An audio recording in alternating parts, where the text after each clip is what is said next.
ሰላም ጤና ይስጥልኝ ክቡራት የዩቲዩብ ቻናል ቤተሰቦች፣ የመካከለኛው ምስራቅ ሰበር ዜናዎችን ይዤ ቀርቤያለሁ። በርከት ያሉ ዓለም አቀፍና ሀገረኛ መረጃዎች ዩቲዩብ ላይ ሲጫኑ ቀድሞ ለእናንተ የማስታወቂያ መልእክት ወይም ኖቲፊኬሽን እንዲደርሳችሁ የዩቲዩብ ቻናሌን ሰብስክራይብ በማድረግ የደወል ምልክቷን መጫናት ዘንጉም። ወደ ሰበር መረጃዎቹ ስናቀና ክቡራን አድማጮቻችን አራተኛ ሳምንት ላይ የሚገኘው የኢራንና የአሜሪካ የእስራኤል ጦርነት መባባሱን ተከትሎ የአሜሪካው ፕሬዝዳንት ዶናልድ ጄ ትራምፕ ከኢራን መሪዎች ጋር እየተነጋገርን ነው ብለው መናገር ፈርተዋል። ከአሜሪካ ጋር ከተነጋገሩ የገንዛ ህዝቦቻቸው እንደሚገድሏቸው ያውቃሉ በማለትም ገልጸዋል። በሌላ በኩል ሌሊቱን የወጡ የመገናኛ ብዙሃን ዘገባዎች እንዳሳዩት ከሆነ የአሜሪካው ፕሬዝዳንት ዶናልድ ጄ ትራምፕ በኢራን መንግስት ውስጥ የሚያነጋግራቸው ሰው ለማግኘት እየጣሩ እንደሆነም ተናግረዋል። ይህንንም ተከትሎም በመላው ዓለም በስፋት የሚታወቁት የኢራን ውጭ ጉዳይ ሚኒስትር አባስ አግራችንና የኢራኑ የፓርላማ አፈ ጉባኤ ከግድያ ዝርዝር ውስጥ እንደወጡም ተዘግቧል። አሜሪካና እስራኤል ዛሬ ሌሊቱን እንዳስታወቁት ከሆነ እነዚህ ሁለት ሰዎች ከግድያ ዝርዝራቸው ውስጥ አውጥተናቸው ከኛ ጋር መነጋገር ይችላሉም ብለዋል። ደህንነታቸው የተጠበቀ ነው፣ ከግድያ ዝርዝር ውስጥ አውጥተናቸዋል ቢሉም የኢራን ባለስልጣናት ደግሞ ይህ እየሆነ ያለው እኛን ለመከፋፈል ሆን ብለው ነው፣ እኛ የምንነጋገረው እንደ ኢራን እንጂ በተናጠል የምናደርገው ነገር የለም ሲሉም ገልጸዋል። በሌላ በኩል አክሲዮስ የተሰኘው የአሜሪካ መገናኛ ብዙሃን በአሜሪካ ፕሬዝዳንት ዶናልድ ጄ ትራምፕ እና በእስራኤል ጠቅላይ ሚኒስትር ቤንጃሚን ኔታንያሁ መካከል አለመግባባት እንደተከሰተም ዘግቧል። ይህም የኢራንን ሕዝብ ወደ አደባባይ ወጥቶ እንዲያምጽ እናድርገው በሚል ከኔታንያሁ የቀረበላቸውን ጥሪ በተመለከተ ፕሬዝዳንት ዶናልድ ጄ ትራምፕ በዚህ ሐሳብ እንደማይስማሙ ሕዝቡ አደባባይ ለመውጣት ፈቃደኛ እንዳልሆነ ጭምር በመግለጽ ሊሆን አይችልም ብለው ውድቅም አድርገዋል። በሌላ በኩል የአሜሪካው ሲቢኤስ ኒውስ ባወጣው ዘገባ እንዳመለከተው ኢራናውያን አሁን በውጭ ኃይሎች ላይ ያላቸው ተስፋ ተሟጧል ብለዋል። ኢራን ባወጣቸው አደገኛ መረጃ ደግሞ በማንኛውም ሀገር የምትገኙ ኢራናውያን ወጣችሁ ለሌሎች ኃይሎች ድጋፋችሁን ብትሰጡና ወደ አደባባይ ወጣችሁ ሰላማዊ ሰልፍ ብታደርጉ በኢራን ውስጥ ያለ የዘመድ አዝማዶቻችሁ ንብረት አይኖርም ስትል ማውጃለች። የተለያዩ በአመፁ ውስጥ እየተሳተፉ ነው ያለቻቸውን የኢራን ዲያስፖራዎችን ንብረት መውረስም ጀምራለች። በሌላ በኩል የአሜሪካ ሳተላይት ምስል አቅራቢዎች አሜሪካን የጦር ቤዞችና ሌሎችም የደህንነት መረጃዎች በካርታ ላይ እንዳይታዩ ቢያደርጉም ቻይና ግን በሳተላይቶቹ አማካኝነት መረጃዎቹን በፍጥነት ለኢራን እንዲደርሱ እያደረገች መሆኑ ተዘግቧል። ግዙፉ የአሜሪካ ጦር የጫኑ የጦር መርከቦች ከተለያዩ ከዓለም አቅጣጫ ወደ ኢራን አቅራቢያ እየገሰገሱ እንደሆነም እየተዘገበም ነው። ይህም አሜሪካ በእግረኛ ወታደር ኢራን ላይ ጦርነት ለመክፈት እንዳቀደችም ተመላክቷል። የዋይት ሃውስ ቃል አቀባይ ካሮላይን ሌቪስ ትራምፕ የሲኦል በርን በኢራን ላይ ለመክፈት ተዘጋጅቷል ሲሉም ዝተዋል። እነዚህና ያስተዋወቅናችሁ ሌሎችንም በርከት ያሉ መረጃዎችንም እናስደምጣችኋለን። ዝርዝሩንም አብረን እንከታተለው። የመካከለኛው ምስራቅ ጦርነት ተባብሶ የቀጠለ ሲሆን አሜሪካና እስራኤል ከፍተኛ የኢራን ባለስልጣናትን ለማጥፋት አዘጋጅተውት ከነበረው የግድያ ዝርዝር ውስጥ የተወሰኑትን በጊዜያዊነትም አንስተዋል። ጦርነቱ ከፈነዳ አራተኛ ሳምንቱን ያስቆጠር በታት የሚቆጠሩ ቀናት የቀረው የመካከለኛው ምስራቅ ጦርነት ዛሬ ሌሊቱን በከፍተኛ ሁኔታ ተባብሶም ቀጥሏል። ጦርነቱን በተለያየ መንገድ ለመቋጨት ቢፈለግም ነገር ግን ሳይችል የቀረ ሲሆን ኢራን አሁንም የመካከለኛው ምስራቅ ሀገራትን ማጥቃትም ቀጥላለች። ዶናልድ ጄ ትራምፕ ጦርነቱን ለመቋጨትና ከጦርነቱ በፍጥነት ለመውጣት ቢፈልጉም የተለያዩ አማራጮችን እየተጠቀሙ ቢሆንም ከጦርነቱ መውጫ መንገድ ሳያገኙም ቀርተዋል።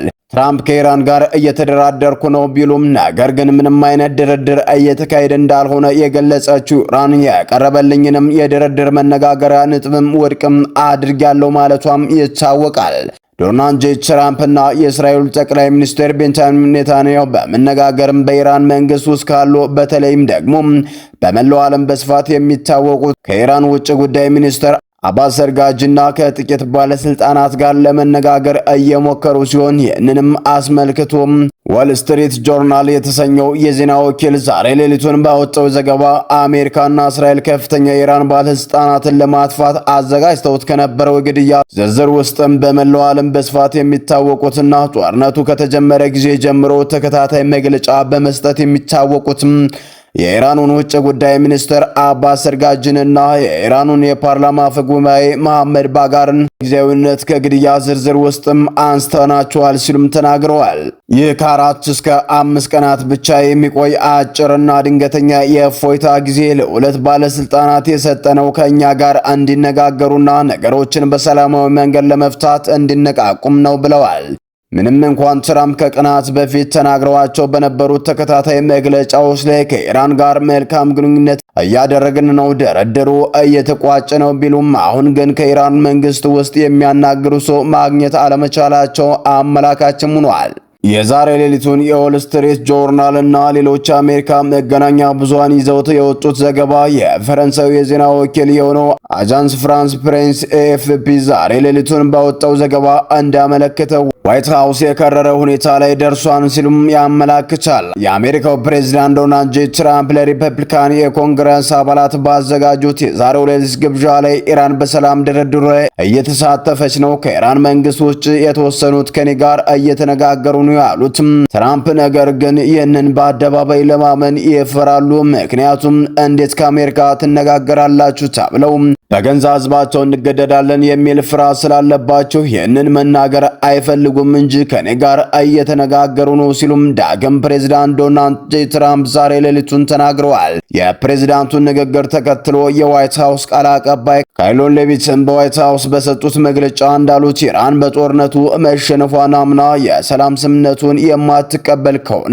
ፕሬዝዳንት ትራምፕ በኢራን ላይ ሲኦል ለማውረድ ሙሉ ዝግጅት ላይ መሆናቸውን ገልጸው ፕሬዝዳንቱ ማናቸውንም የጦር ዕቅድ አዘጋጅተው ከባድ የሆነ የሲኦል በርን በኢራን ላይ የሚከፍት ጥቃት ለመክፈት በከፍተኛ ሁኔታ ተዘጋጅተዋል ሲሉም የዋይት ሃውስ ቃል አቀባይም ተናግረዋል። አሜሪካና እስራኤል በኢራን ላይ የከፈቱት ጦርነት የኢራን ህዝብ ተስፋ መቁረጥ፣ የቻይና የሳተላይት መረጃ አጋርነትና የተባበሩት መንግስታት ድርጅት ዋና ጸሐፊ ያቀረቡት የጦርነት ማቆሚያ ጥሪ በሰፊውም ተዳስሷል። ምንም እንኳን አሜሪካና እስራኤል በጦርነቱ ወታደራዊ ግቦች ላይ የጸና ጋር አቋም አለን ቢሉም በኢራን መንግስት ውስጥ ለውጥ በማምጣት ዙሪያ ግን ጽኑ የሆነ ሐሳብ ልዩነት እንዳላቸው የሚወጡ መረጃዎች በግልጽ አረጋግጠዋል። የእስራኤሉ ጠቅላይ ሚኒስትር ቤንጃሚን ኔታንያሁ የኢራን ህዝብ አደባባይ ወጥቶ መንግስቱን እንዲገለብጥ ከፍተኛ ፍላጎት ያላቸው ሲሆን ይህንንም ለማሳካት እስራኤል የኢራን ብሔራዊ የደህንነት ኃላፊ አሊ ላሪጃኒን እንዲሁም የተቃውሞ ሰልፎችን በማዳፈን የሚታወቁት የባሳጅ ሚኒሻ አዛዥ የሆኑት ጎላም ሬዛ ሱሌማኒን ከነምክትሎቻቸው መግደሏ አይዘነጋም። እነዚህ ግድያዎች ተከትሎ የታየው የኢራንን መንግስት በመደናገር ውስጥ መሆኑን በማመን ፕሬዝዳንት ትራምፕ ከሳቸው ጋር በጋራ በመሆን የኢራንን ህዝብ ወደ አደባባይ እንዲወጣም የጋራ ጥሪ እንዲያቀርቡ ቢጠይቁም ትራምፕ ግን ይህንን ሐሳብ ውድቅም አድርገዋል ተብሏል። የአሜሪካው አክሲዮስ የዜና ወኪል ዛሬ ሌሊቱን ባወጣው ዘገባ እንዳመለከተው የታየው ጦርነቱ እንዲቆም በፍጹም አይፈልጉም። ከዚህ ይልቅ እንዲያውም የኢራን ህዝብ እንዲነሳሳና አገዛዙን እንዲጥል እናነሳሳው በሚል ፕሬዝዳንት ዶናልድ ጄ ትራምፕን ቢጠይቋቸውም ትራምፕ ግን ፈጽሞ በዚህ ሐሳብ አልስማማም ሲሉም ሐሳቡንም ውድቅ እንዳደረጉባቸው አክሲዮስ የዜና ወኪልም በዛሬው ሌሊት ዘገባው አመላክቷል። ትራምፕ ለኔታንያሁ እንዳሏቸው በዚህ ሰዓት ህዝቡ ወደ አደባባይ ውጡ ማለት ፈጽሞ ተቀባይነት የሌለው ነው፣ ህዝቡ ከፍተኛ ፍርሃት ላይ ነው በማለትም ገልጸዋል። በአሜሪካ የሚገኙ የእስራኤል አምባሳደር የቼል ሌተር ይህንን አስመልክተው ለዜና ወኪሉ አክሲዮን ሲናገሩ ዓላማቸው የኢራንን አገዛዝ ከአየር ላይ በሚሰነዘር ጥቃት ክፉኛ በማዳከም በመሬት ላይ በሚገኝ የኢራን ህዝብ ራሱን ስልጣኑን እንዲቆጣጠርና ስልጣኑን እንዲያወርድም ለአመፅ እንዲነሳም ማድረግ ነበረ የመጀመሪያው ዓላማ በማለትም የእስራኤልን የረጅም ጊዜ ስትራቴጂ አብራርተዋል። በሌላ በኩል ኢራናውያን በውጭ ኃይሎች ተስፋ ቆርጠዋል ሲሉም ዜና ወኪሉ ሲቢኤስ ኒውስ ዘገበ። የአሜሪካ ሲቢኤስ ኒውስ ዛሬ ሌሊቱን ባወጣው ሰፊ ዘገባ እንዳመለከተው ጦርነቱ ከመጀመሩ በፊትም በርካታ ኢራናውያን የውጭ ጣልቃ ገብነት ቢመጣም 47 ዓመት በኢራን የቆየው አብዮታዊ ሪፐብሊካን አገዛዝ ያስወግዳል የሚል ከፍተኛ ተስፋ ሰንቀው የነበረ ቢሆንም አሁን ግን ነገሮች ሙሉ በሙሉ ተቀይረዋል። በውጭ ኃይሎች ላይ ኢራናውያን እምነት አጥተዋል ሲሉም ገልጸዋል። ሲቢኤስ ኒውስ ያነጋገራቸው በኢራን ውስጥና በስደት የሚኖሩ ኢራናውያን ተስፋቸው ወደ ከፋ የመጥፋትና የጥፋት ስሜት መቀየሩን በምሬትም ይገልጻሉ። በብሪታንያ ነዋሪነቱን ያደረገውና ለደህንነቱ ሲባል ለዜና ወኪሉ ስሙን ቀይሮ የገለጸው ሬዛ የተባለው ግለሰብ ሲያስረዳ አሜሪካና እስራኤል ያለምንም የተቀናጀ ዓለም አቀፍ ማህበረሰብ ድጋፍና ጠንካራ የረጅም ጊዜ ቅድም ሳይዙም የዲፕሎማሲ ስትራቴጂን ሳይነድፉ ብቻቸውን የሚያደርጉት ጥቃት ለውጥ ፈጽሞ እንደማያመጣም አብራርተዋል።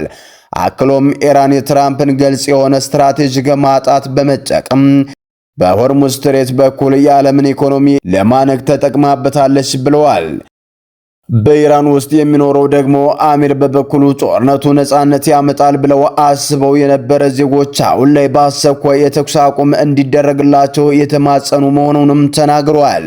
በተቃዋሚ ኃይሎች መካከል ምንም አይነት ጠንካራ ህብረት የሌለበት ሁኔታ አሜሪካና እስራኤል ህዝቡ እንዲያምጽ የሚያደርጉት ጥሪ ከንቱ ነው። እናም ከፊታቸው ሲኦል መሰል ሳምንታት እንደሚጠብቃቸውም ስጋቱን ለሲቢኤስ ኒውስም ያካፈለ ሲሆን በፊት መንግስት ይወርዳል የሚል እምነት የነበራቸው በጣም በርካቶች አሁን ላይ ተስፋ ቆርጠዋል። የኢራኑ መንግስት በማይወርድበት መደላደል ላይ እንዳለና አሁንም አራተኛ ሳምንቱ ላይ ሆኖ ጦርነቱ በጽናት እየመራ መሆኑንም የተመለከቱት ኢራናውያን ይህንን ፈጽሞ የማይሆን እንደሆነና መንግስት መጣር ሳይሆን አሁን ሰላም ብቻ እንደሚፈልጉም ገልጸዋል።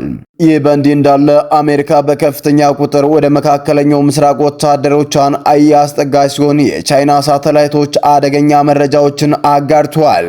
በመሬት ላይ ያለው ውጥረት እያሻቀበ ባለበት በዚህ ወቅት አሜሪካ ወታደራዊ ኃይሎቿን ከእስያ ፓሲፊክ ቀጠና ነቅላ በከፍተኛ ፍጥነት ወደ መካከለኛው ምስራቅ በማስገባት ላይ ትገኛለች።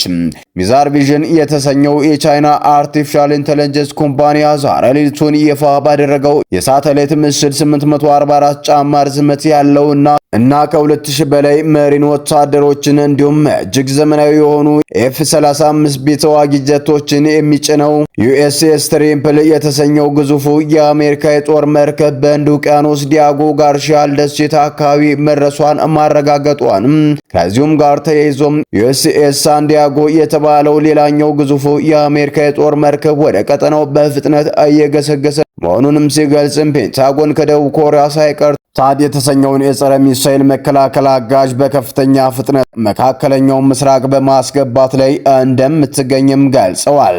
ሰላም ጤና ይስጥልን። የተወደዳችሁና የተከበራችሁ የሚዲያችን ቤተሰቦች ለሰዓቱ የነበሩን መረጃዎች እነዚህን መስሉ ነበር። በሌላ መረጃዎች እስከምንገናኝ በያላችሁበት ሰላም ቆዩልን።